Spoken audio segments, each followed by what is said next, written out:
இந்த உலகத்தில் இன்னும் மனிதன் புரிஞ்சிக்க முடியாத இடங்கள் இருக்குன்னா அதில் முதல்ல வர பேர் என்னன்னு கேட்டிங்கன்னா அதுதான் அமேசான் மலைக்காடு.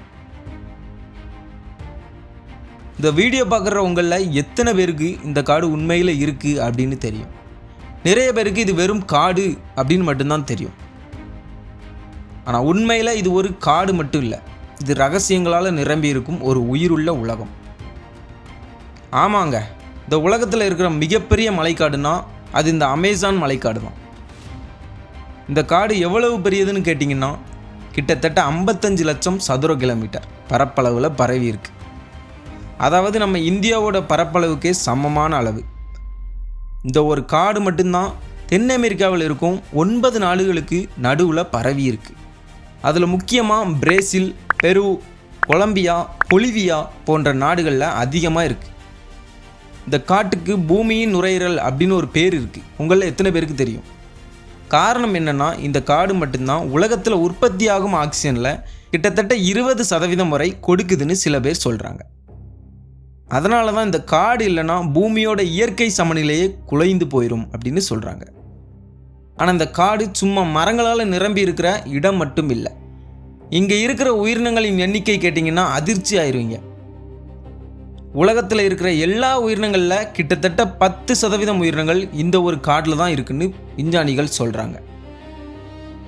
உதாரணத்துக்கு இங்கே மட்டும் 40,000க்கும் மேற்பட்ட மர வகைகள் இருக்குது, 13,000க்கும் மேற்பட்ட தாவர வகைகள் இருக்குது, 1,300க்கும் மேற்பட்ட பறவைகள், அது மட்டும் இல்லாமல் 400க்கும் மேற்பட்ட பாலூட்டி விலங்குகள் இருக்குது.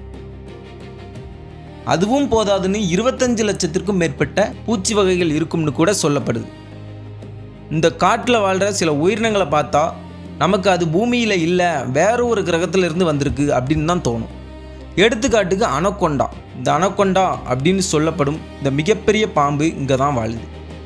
சில அனகொண்டா பாம்புகள் 25 அடி வரைக்கும் வளரும் கூட சொல்லப்படுது. அதே மாதிரி தான் ஜாகுவார். இந்த ஜாகுவார்னு சொல்லப்படும் கொடிய புலி வகை கூட இங்கே இருக்குது. இந்த ஜாகுவார் வேட்டையாடுற விதமே தனி. இது தண்ணீருக்குள்ளே கூட குதித்து முதலைகளை தாக்கி கொண்டு விடும். இதெல்லாம் சரி, இந்த காட்டு நடுவில் ஓடுற அமேசான் நதி பற்றி கேட்டிங்கன்னா இன்னும் அதிசயமாவீங்க. இந்த நதி உலகத்தில் இருக்கிற 2வது நீளமான நதி. ஆனால் தண்ணீர் ஓட்டத்தில் பார்த்தீங்கன்னா உலகத்தில் முதலிடம் பெற்றிருக்கு.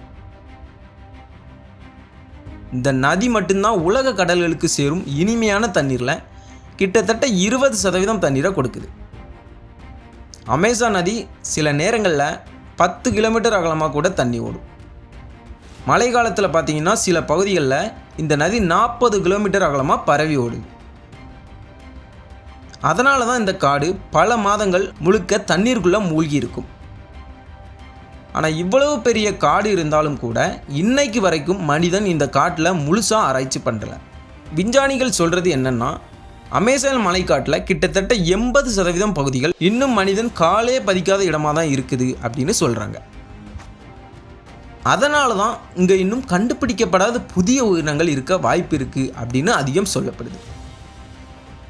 ஒவ்வொரு வருடமும் இந்த காட்டில் புது புது உயிரினங்கள் கண்டுபிடிக்கப்படுது. சில நேரங்களில் புதிய வகை தவளைகள், பாம்புகள், பூச்சிகள் கூட விஞ்ஞானிகளுக்கு கிடைக்குது. இதை தவிர இன்னொரு ஆச்சரியம் என்னன்னு கேட்டிங்கன்னா இந்த காடு நடுவில் சில பழங்குடியினர் இன்னும் வாழ்கிறாங்க. இந்த மக்கள் 1000 வருடங்களாக வெளி உலகத்தோட எந்த தொடர்பும் வேண்டாம் அப்படின்னு நினச்சி வாழ்கிறாங்க. அவங்க வாழ்க்கை முறையே இந்த இயற்கை மட்டும்தான் சார்ந்தது. ஆனால் இவ்வளவு முக்கியமான இந்த அமேசான் காடு இன்னைக்கு மிகப்பெரிய ஆபத்தில் இருக்குன்னு சொன்னால் நம்புவீங்களா? ஆமாங்க, ஒவ்வொரு வருடமும் ஆயிரக்கணக்கான ஏக்கர் காடு மனிதர்களால் வெட்டப்படுகிறது. விவசாயம், மரம் வெட்டுதல், சுரங்கம் போன்ற காரணங்களால் இந்த காடு மெதுவாக அழிந்து கொண்டே போகுது. விஞ்ஞானிகள் சொல்கிறதுபடி இந்த காடு அழிந்து கொண்டே போனால் இன்னும் சில காலங்களில் அமேசான் மலைக்காட்டின் பெரிய பகுதி முற்றிலும் மறைந்து போகும் அப்படின்னு விஞ்ஞானிகள் சொல்கிறாங்க. அது மட்டும் நடந்துட்டுனா பூமியின் காலநிலை முழுக்க மாறி போகும் அப்படின்னு கூட சொல்லப்படுது. ஆனால் இன்னும் ஒரு விஷயம் இருக்குது. இவ்வளவு பெரிய காடு, இவ்வளவு உயிரினங்கள், இவ்வளவு ரகசியங்கள் இதெல்லாம் இருக்கிற இந்த இடத்துல இன்னும் மனிதன் கண்டுபிடிக்காத எத்தனையோ மர்மங்கள் இருக்கும்னு விஞ்ஞானிகள் சொல்கிறாங்க. ஒருவேளை இந்த அமேசான் காட்டு உள்ள இன்னும் நமக்கு தெரியாத உயிரினங்களோ அல்லது வரலாற்று ரகசியங்களோ மறைந்திருக்க கூட வாய்ப்பு இருக்குது அப்படின்னு நிறைய பேர் சொல்கிறாங்க. எனிவே, இந்த அமேசான் காடு பற்றி கேட்டப்போ உங்களுக்கு எப்படி இருந்தது அப்படின்னு கமெண்டில் சொல்லுங்கள். அடுத்த வீடியோவில் இன்னொரு இன்ட்ரெஸ்டிங்கான விஷயத்தோடு சந்திப்போம். So see you, bye.